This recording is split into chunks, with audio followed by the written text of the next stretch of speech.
Have you ever really stopped, to think about how we understand something as fundamental as, say, right and wrong or justice? Yeah, or even religious freedom. Exactly. We often just assume there's one way to look at these things, don't we?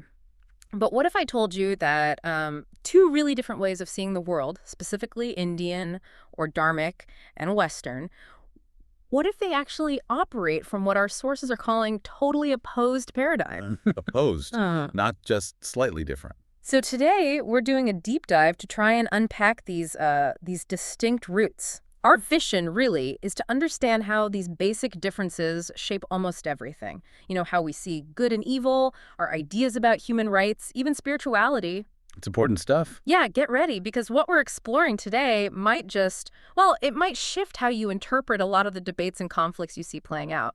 Give you some new ways to think about it all. It's true. The depth of this contrast is, frankly, fascinating. These aren't just small variations in culture. These are, profoundly ingrained systems. They influence our big political ideas, sure, but also our very personal spiritual views. And often, we don't even realize what framework we're actually using. That's the key, isn't it? Understanding this difference, this opposition, is really vital to making sense of, well, a lot of what's happening around us. Okay, so let's dive right into this then. Our sources suggest that many core concepts, you mentioned social justice, freedom, even how we define good and evil, they trace back to these Indian and Western origins. And again, the source calls them totally opposed paradigms. Yeah. What is that fundamental difference? Where is the root divergence that makes them so opposed? Well, what the source really highlights isn't just like a difference in flavor. It's a fundamental opposition in how the world is viewed. Okay. So Western thought, for centuries now, has often built itself on a framework that really emphasizes individual rights, codified laws, and increasingly secular ideas, things separate from religion. Right, the individual. Exactly.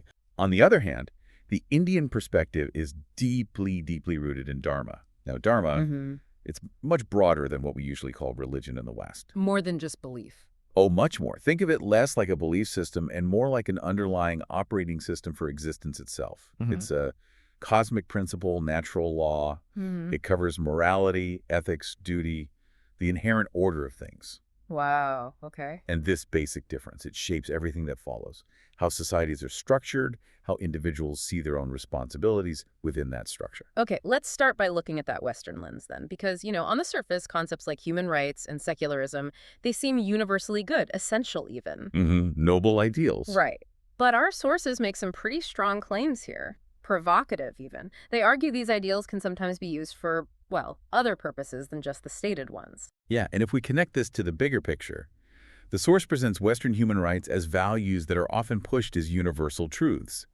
But then, and this is the critical part, it suggests they can be used to, quote, police and intimidate weak nations. How so? Like practically? Well, through things like conditional aid, maybe, or diplomatic pressure, where, you have to adopt specific Western human rights frameworks to get cooperation or even respect on the world stage. Oh, okay. The source even suggests a kind of commercial nature to Western civilization, meaning back in colonial times, economic expansion often came first, and things like charges of cultural backwardness were used to justify, religious conversion and political control. So it raises that question, are these ideals purely universal principles, or can they sometimes become tools, strategic tools for other goals? That's the question the source implicitly asks, yes. And it's not just human rights. The source also points a finger at what it calls secular missionaries, people actively promoting Western secular humanism. Right.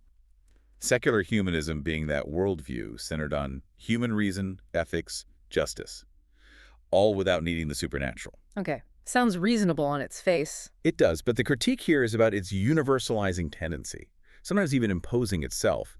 The source actually likens it, in its effect, mind you, to older exclusivist ideologies. Like Christianity or communism, in its drive to, quote, destroy other religious and cultural systems. Wow, that is provocative. It is. It suggests that judging others today for not being politically correct could be just as damning and judgmental as the Christian charge of heresy or paganism was back then. That really does flip the script on how we usually see secularism. It certainly challenges the common perception. And the origin of Western secularism itself is also key here. How so? Well, it owes its birth, as the source points out, largely to Christianity's inability to keep peace between its own warring sects, especially in France, where the state even sponsored pogroms against certain Christian groups. So it came out of internal religious conflict.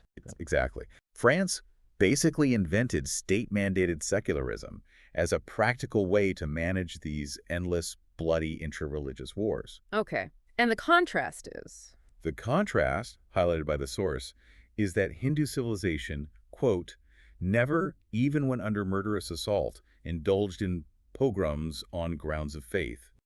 It suggests a totally different historical soil from which these ideas grew.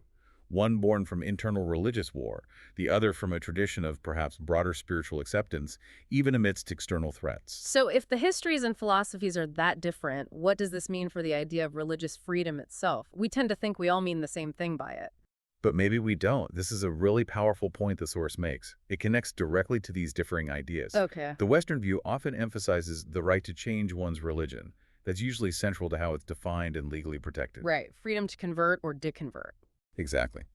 Meanwhile, the Indian context, historically, tends to prioritize the right to retain or continue without interference, whether that's interference from the state or, crucially, from powerful global institutions pushing for conversion. And the source argues? The source argues that current international human rights language tends to favor the right to change, potentially weakening the right to retain, which is absolutely critical for the survival of many traditional indigenous cultures. So in India, religious freedom might look different. It often means something more like being indifferent to another's faith, in a positive way, allowing personal exploration, letting someone follow their path without being challenged to change his or her religion. Which is very different from? Very different from the whole premise of evangelical activity, which the source notes assumes an exclusivity of belief, the idea that there's only one true path. Therefore, conversion is necessary. Okay, wow. Now, here's where I think it gets really, really thought-provoking. Our sources dive deep into how we fundamentally decide what is right and what is wrong. And they spotlight this profound difference between Abrahamic traditions, Christianity, Islam, and the non-Abrahamic ones. Yes. Can you elaborate on this good versus evil paradigm? What does the source say about that? Indeed, the good versus evil axis. It's presented as an incredibly powerful meme in the human mind. A meme, like an internet meme. Haha, well, more like a core cultural idea that replicates and spreads powerfully.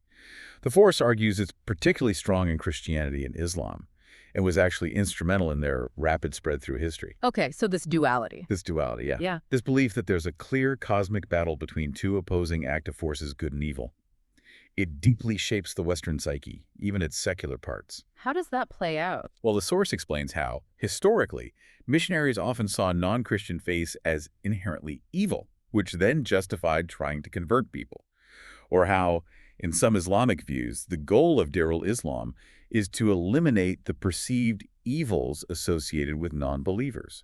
It's a very active, combative framework. It kind of demands you pick a side. And this isn't just theology, right? The source says this framework has actually intensified in the secular West. That's a fascinating point it makes, because having moved away from a purely supernatural explanation for this cosmic battle, the feeling becomes, quote, we have to depend upon ourselves to bring about the final victory of good over evil. So the battleground shifts from the cosmos to us, human action. Kind of, yeah. It's like the cosmic battle got internalized into a human responsibility, but crucially, still operating within that same basic good versus evil dualistic framework. Interesting. And the source argues this simplistic duality often gets in the way of deeper thinking, because once you label something as evil, the natural instinct is just to fight it, destroy it. Not understand it. It's exactly. Less focus on understanding its complex causes or origins. And this gets mirrored vividly, the source says, even in our popular culture. Think about every James Bond film, every Star Wars film, every Indiana Jones film. Yeah, clear heroes, clear villains. Totally. The villains are often caricatures, aren't they? Ruthless, maniacal, zero redeeming qualities. And violence against them isn't just okay, it's often shown as kind of pleasurable. Yeah. Because, evil must be destroyed. Makes sense. And the source adds, quite provocatively, that the first casualty of all wars is truth. The media must sell this script to the people, to demonize the other, make conflict seem necessary, even righteous. Okay, so if good versus evil, with its focus on fighting an active external enemy, is one powerful model, what's the alternative? What framework do the sources present from traditions like Hinduism and Buddhism?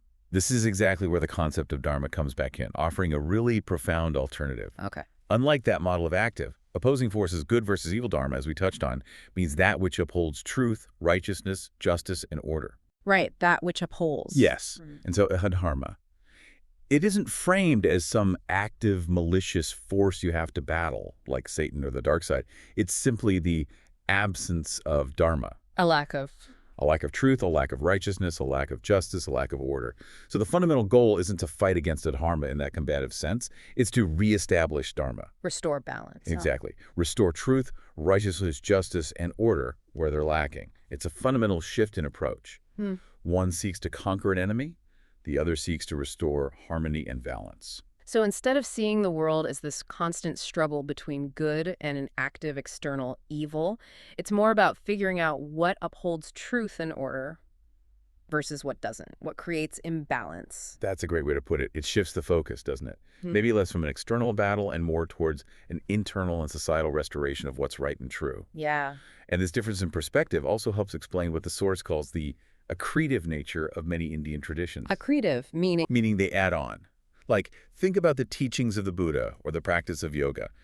Someone could embrace these things without being forced to disavow existing belief or tradition. You didn't have to reject your old ways entirely. Right. Or, critically, you weren't told you had to consign one's ancestors to hell for not following this new path. These practices could simply add to your understanding, enhance your spiritual journey. Which contrasts sharply with? Contrasts very sharply with the Abrahamic concept of freedom of conversion, which, the source explicitly states, is born out of the unrighteous or intolerant notion of separating humanity into non-believers and believers. That's strong language. It is. The source contrasts this with Eastern traditions, primarily drawing from Hinduism, which see the entire human race as part of the same body of spiritual evolution. It's an incredibly inclusive view, fundamentally. It doesn't demand exclusive allegiance. It recognizes diverse paths toward a shared spiritual essence. Okay, let's bring this back to the bigger picture, society today. The source suggests that this Western focus on good versus evil has actually seeped into Indian intellectual debates, too. Yes, it argues that. Creating these binaries like secularism versus Hindutva or minority versus majority, framing them in that same kind of us versus them way, even within India. Applying a potentially foreign framework. So what Dharmic perspectives offer a different way, a way to navigate social interactions that moves beyond these dualistic fights? This is where the Dharmic notion offers, well, a kind of blueprint for upholding righteousness and navigating complex social stuff. The source outlines 5 key perspectives. Okay, let's hear them. First, it's about upholding your Svadharma. That means understanding and acting from your own unique nature, your inherent duty, your specific role. So not a one-size-fits-all duty. Exactly. Yeah. It's about your unique aptitude and ethical role. Are you a teacher, a parent, a leader? Act according to that nature. Second, respecting others' rights and dignity, recognizing their distinct path. Third, acknowledging that while all humans are equal as creations of the divine, they are not the same in their individual nature or path. Everyone has their own unique svadharma. Diversity within unity. Kind of, yes. Fourth, follow your own nature to realize perennial truth. Understanding different paths can lead to the same ultimate reality. And finally, fifth, uphold righteousness based on the deep understanding that all human beings share the same essential spiritual core. That fosters unity despite the diversity. That really does sound like a profound counterpoint to a purely rights-based approach. It shifts the focus from what you're owed to what you contribute based on your nature. Precisely. And our sources bring in Gandhi on this. His perspective is quite striking here. Indeed. Apparently, when Gandhi was asked what he thought about the proposed Universal Declaration of Human Rights, he famously replied something like, "I learned from my illiterate but wise mother that all rights to be deserved and preserved came from duty well done." Duty first. Duty first. He connected it directly to Krishna's words in the Bhagavad Gita. Action alone is thine. Leave thou the fruit severely alone. Action is duty. Fruit is the right. Wow. It's a fundamental reversal of how much of modern Western thought operates, isn't it? It suggests that if we all discharge our duties, If individuals and societies fulfill their unique responsibilities, then rights will naturally follow as a consequence. They don't need to be the primary thing we assert and demand. Yeah, it reorients everything from demand to contribution. Well, That's quite a shift. it is. We have really covered a lot of ground today. Two profoundly different ways of seeing the world, that Western good versus evil paradigm, often focused on conflict and rights, versus the Dharmic understanding focused on truth, righteousness, duty, and restoring order. It really makes you pause and think about how these ingrained frameworks shape our reactions to, well, everything. Global politics, local community issues, even personal disagreements. The lens we use changes everything, doesn't it? It truly does. And the source challenges us. Yeah. It suggests that maybe much of our modern sense of fragmentation, the problems we see everywhere, maybe they stem from a kind of poverty of Dharma in Western awareness. The poverty of Dharma. Yeah, it points out how concepts like karma and reincarnation, which imply long-term personal responsibility, were largely erased by mainstream Christian doctrine centuries ago. And then, maybe as a substitute, science became a kind of new religion. Discarding the spiritual for pure reason. Right. But the source provocatively suggests that even science and rationality, when they're cut off from a deeper understanding of the whole of interconnectedness, could be symptoms of our own egos and intellects that have developed without relationship to the whole, like an intellectual journey that lost its spiritual bearings, perhaps. That's a heavy thought. It is food for thought, definitely. So for us, for you listening, as we navigate a world that often feels so fractured, so full of conflict and division, what's one big idea, one maybe profound takeaway you'd like us to hold on to from all this? Well, it raises that important question, doesn't it? If knowledge is only truly valuable when we understand it and apply it, maybe the ultimate solution isn't endless fighting against perceived evil, or just rigidly clinging to dogma, whatever that dogma is. So what is it then? Instead, the source points towards an inner transformation of every individual. That's where the real change happens. It suggests that true spirituality can enlighten science so that it serves rather than enslaves us. Bringing spirit and science together. In a way, yes. And that the real path to collective salvation, maybe, is the awakening of the essence of Dharma within us, finding that inherent sense of truth, righteousness, and connection. And how? Through self-realization that occurs in the infinite space between two thoughts, i.e. meditation. The silent space within. Exactly. Look inward, find that living Dharma, and let that guide our actions in the world. The powerful thought to leave everyone with. Could the salvation of humanity, maybe even the world itself, truly lie not in winning external battles, but in finding that silent space between two thoughts, awakening the innate Dharma within each of us, moving beyond those simplistic dualities to a deeper grasp of truth, righteousness, justice, and order? Definitely something to mull over as you go about your day.